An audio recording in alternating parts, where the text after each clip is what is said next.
sur tout ce qui est fait. Cette épée, c'est vraiment cette énergie un petit peu, donc le voleur, celui qui fait les choses dans le dos des autres, celui qui n'apporte pas la vérité. C'est une personne un peu fourbe, pas très fiable, pas très honnête. C'est une personne qui longe les murs et qui, d'une façon ou d'une autre, est assez égoïste.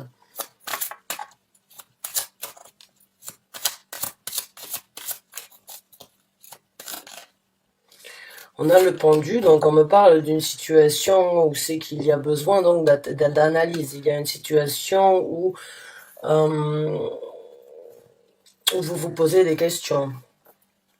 Vous n'avez peut-être pas encore la réponse parce que justement vous désirez analyser.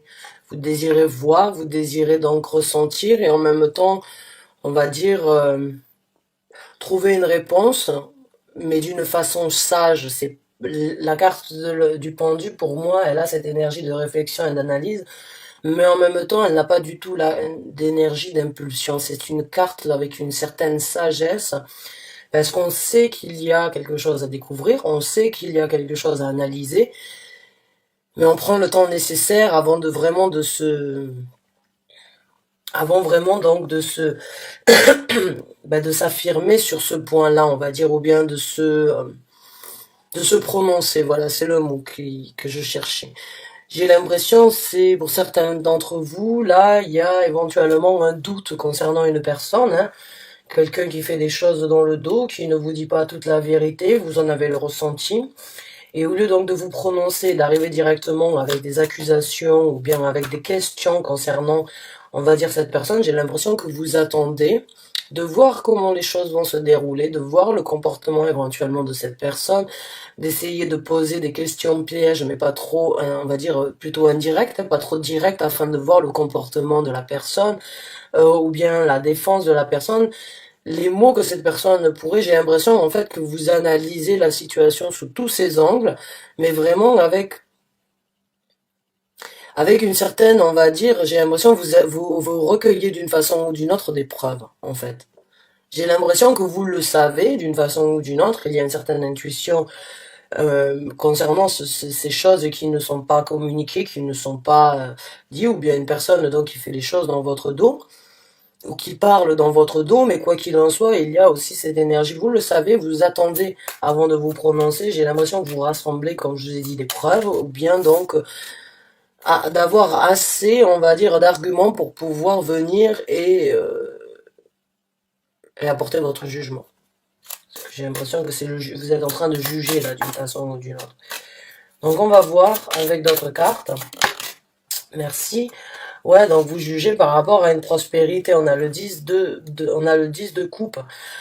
Donc j'ai l'impression, ouais, que certains d'entre vous, vous êtes en suspens là par rapport au bonheur familial ou bien au bonheur en fait de votre vie en général. J'ai l'impression que vous avez une certaine satisfaction. Vous êtes sans doute en couple ou bien avec une personne avec qui vous avez énormément d'atomes crochus. Pas forcément en couple, ça peut être une amie ou ça peut être un ami. Ça peut être quelqu'un de la famille aussi. C'est juste quelqu'un avec qui vous avez énormément de sentiments d'atomes crochus. Et j'ai l'impression qu'actuellement, vous êtes donc en suspens d'une façon ou d'une autre par rapport à cette prospérité ou bien par rapport à ces sentiments que vous avez eu depuis un certain temps et que vous continuez à partager peut-être avec cette personne-là. Mais il y a cette énergie de vraiment voir, d'analyser encore une fois, est-ce que ces sentiments, est-ce que ces ressentis, est-ce que cette stabilité émotionnelle est vraie? Est-ce que mes doutes sont vrais? Est-ce que je dois laisser éventuellement cette prospérité derrière moi? Est-ce que je dois affronter donc pour l'amour de la famille ou bien l'amour du couple, hein? C'est possible aussi. On va voir avec d'autres cartes et après on sortira donc des conseils avec un autre tarot.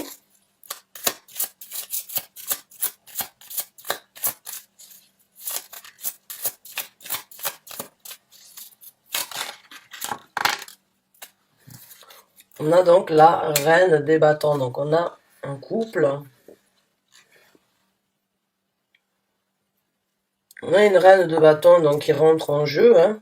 Une reine de bâtons, c'est une personne encore une fois aussi déterminée. C'est une personne impulsive, c'est une personne qui aime les challenges, hein, c'est une personne qui est très belle, qui a un aura magnifique, hein, qui a une énorme attirance, qui attire l'œil et qui aime bien être au centre du monde et qui aime en fait attirer l'œil d'une façon ou d'une autre. Quand elle est dans une assemblée, vous allez voir ce genre de personnalité, vous allez les découvrir dessus. Ce sont les gens qui rigolent à voix, qui rigolent.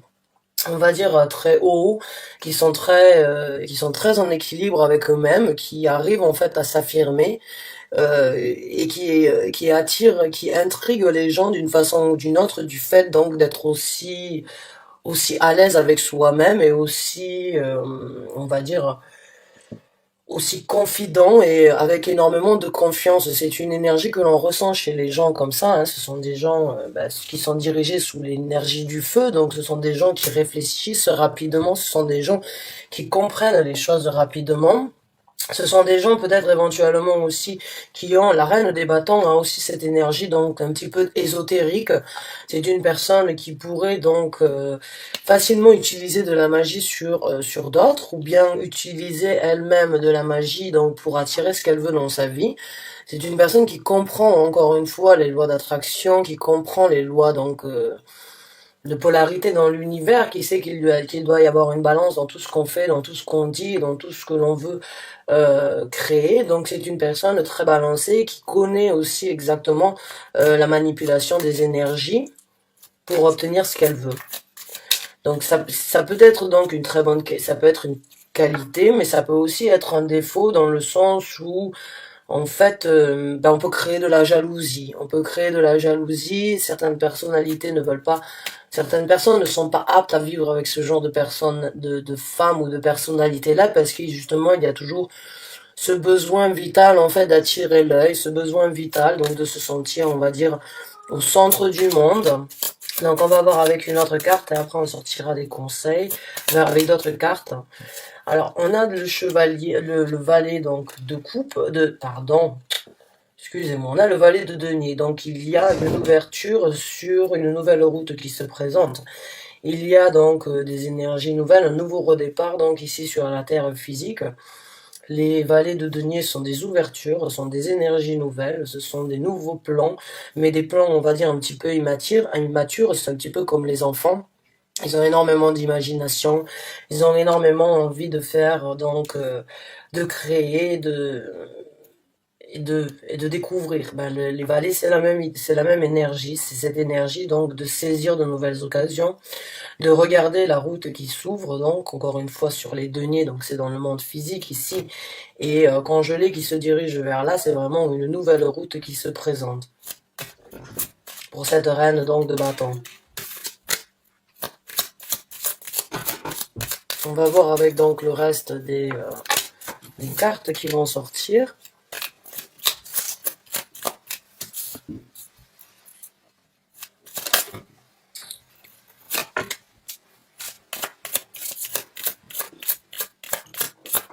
Alors, qu'est-ce qui va sortir ici? On a le 8 d'épée qui est sorti en dessous donc du 7 d'épée. Donc comme je vous ai dit, j'ai l'impression que vous le savez d'une façon ou d'une autre. Et ça pèse un petit peu lourd sur le système nerveux, on va dire. Hein. J'ai l'impression que vous voulez obtenir les réponses. J'ai l'impression que vous voulez obtenir certaines preuves.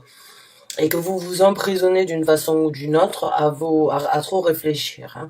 J'ai l'impression là que vous bloquez sur en fait sur ces trahisons ou bien sur ces choses là concernant cette personne.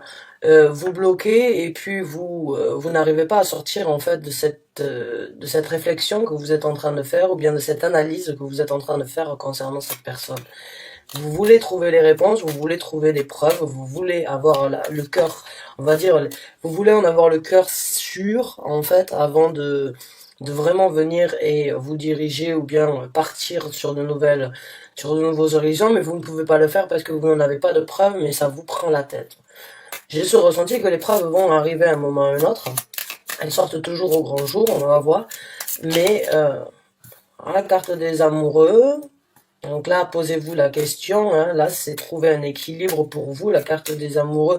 Bien évidemment, ça peut être avec, bon, le 10 de coupe et le pendu au-dessus, bien évidemment, vous pouvez donc, si j'interprète la carte avec donc la carte des amoureux du couple, oui, dans ces cas-là, vous êtes en train de remettre d'une façon ou d'une autre en question le couple, remettre en question, on va dire, la prospérité que vous avez ou les sentiments. Si c'est une amie, et que vous, avec qui vous avez donc trouvé énormément d'atomes crochus, vous êtes en train de remettre en question, on va dire, cet amour amical qu'il y a eu ou qu'il y a entre vous.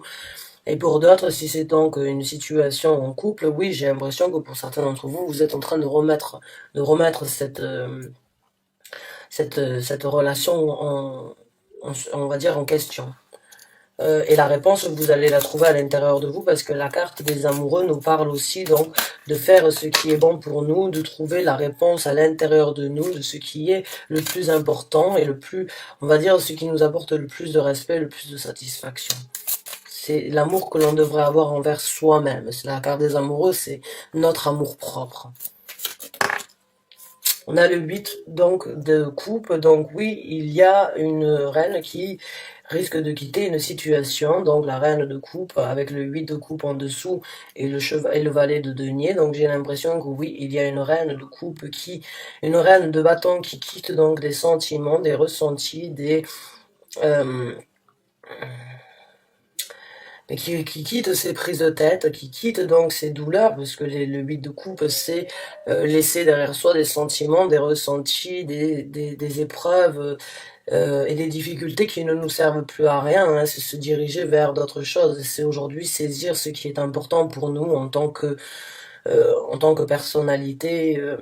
Qu'est-ce qui nous anime à nous au jour d'aujourd'hui, parce que ces ressentis-là de torture avec le 8 d'épée, ben, ça ne vous fait pas avancer. Là, vous voulez vous diriger vers autre chose.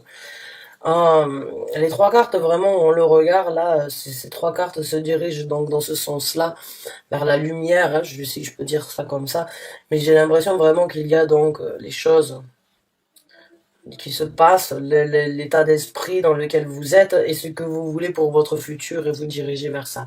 Maintenant, on va sortir avec d'autres cartes, donc pour vous, mes chers amis poissons, les conseils concernant cette situation.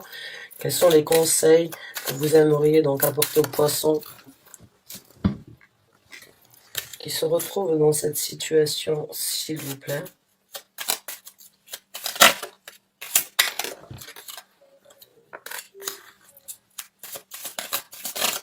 Merci. La carte du diable. Donc là, on vous conseille de sortir de cette toxicité, on vous conseille de sortir de cette emprise. On vous conseille là d'essayer un petit peu de sortir, on va dire, de ces énergies négatives, dans le sens où ce sont des énergies de low vibration, on appelle ça en anglais. Ce sont des énergies qui vous tirent vers le bas au lieu de vous amener. Le diable n'est pas une carte négative. À mes yeux, c'est juste que en fait l'emprise du diable, l'emprise de la toxicité peut être négative et on vous demanderait donc éventuellement là de sortir de cette emprise, de sortir de cet engrenage de votre torture, hein, ce que vous êtes en train de faire avec le 8 d'épée, mais aussi cet engrenage qui ne vous fait pas du bien. Qui ne vous fait pas du bien dans le sens où vous vous torturez et puis vous le sentez, hein, que vous avez qu'il y a de l'eau dans le gaz ou bien qu'il y a quelque chose qui vous échappe.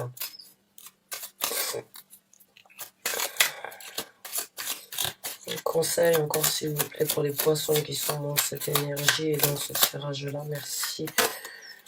Donc on a le 2 de coupe en dessous donc de la carte des amoureux. Donc là, on vous demande de vous reconnecter d'une façon ou d'une autre avec vous-même. Hein. Là, la carte du 2 de coupe, c'est c'est une connexion forte. Hein. Ça peut être bien évidemment avec une autre personne, ou bien vous pouvez avoir une connexion très forte avec cette personne seulement à cause à cause donc de certaines toxicités. La relation n'est pas bénéfique au point où elle devrait dans le sens où elle devrait être bénéfique comme un 2 de coupe. Le 2 de coupe, c'est vraiment une osmose, une connexion, une rencontre avec soi-même, avec une autre personne, mais c'est aussi cette reconnexion, en fait, et l'équilibre que l'on devrait avoir, donc en dessous de la carte des amoureux, pour l'amour propre de sa propre personnalité. Donc là, on vous demande encore une fois, là, donc, de vous poser les bonnes questions par rapport par rapport à ce que vous voulez pour vous, mais par rapport à comment vous reconnecter avec vous-même, en fait. Comment vous reconnecter avec vous-même concernant le futur ou bien le prochain, ce que vous voulez créer dans le futur. Et on a la tempérance, donc c'est encore une fois une carte de balance, c'est encore une fois une carte donc de balancer vos énergies et de mélanger donc un petit peu, on va dire de trouver l'équilibre à travers donc à travers de nouvelles directions qui vont être prises, et en même temps la carte de la tempérance, elle a cette énergie un petit peu de guérison. Elle a cette énergie de se rebalancer afin de guérir donc de certaines déceptions ou bien de situations qui ont été encore une fois difficiles à vivre, ou bien des situations qui ont été, on va dire, qui ont été plus toxiques que prospères pour vous.